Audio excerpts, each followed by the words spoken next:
વડોદરા શહેરના માંજલપુર વિસ્તારમાં શ્રીજીની મૂર્તિના સ્ટ્રક્ચર તોડ્યા અને કેબલ ચોરીના ગુના અંગે આરોપીઓ ઝડપાયા.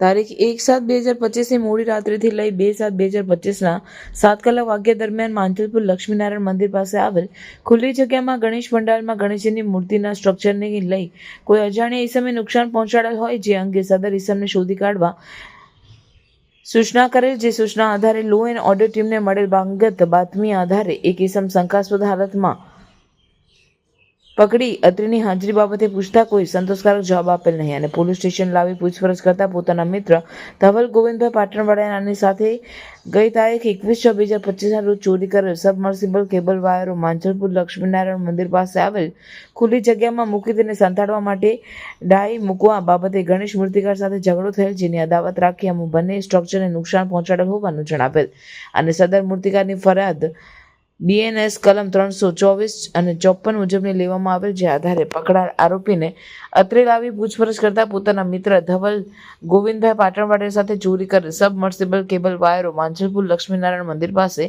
આવેલ ખુલ્લી જગ્યામાં સંતાડવા બાબતે ડાઈ મૂકવા બાબતે ઝઘડો કરેલ અને જે કેબલ ચોરી બાબતે બુલેટ ટ્રેનના કર્મચારીને ફરિયાદ આધારે Manjalpur police station part A માં BNS કલમ 303(2) 54 મુજબનો ગુનો રજીસ્ટર કરવામાં આવેલ છે. જેની વિગત આ મુજબ છે. પકડાયેલ આરોપી અક્ષયકુમાર ભાઈલાલભાઈ માળી અને મનીષભાઈ ખુમાનભાઈ નીનામા. વોન્ટેડ આરોપી ધવલ ગોવિંદભાઈ પાટણવાડિયા. કબજે કરેલ મુદ્દામાલ સબમર્સિબલ કેબલના કાળા કલરના લેટેક્સ કંપનીના વાયરો જેનું વજન 32 કિગ્રા, જે 1 કિગ્રાની 800 ગણીને કુલ 32 કિગ્રાની 25,600નો મુદ્દામાલ. સનસની ક્રાઇમ ન્યૂઝ ને સબસ્ક્રાઇબ કરો અને બેલ આઇકન દબાવી તાજી અને સચોટ ક્રાઇમ સમાચાર સૌથી પહેલા મેળવો.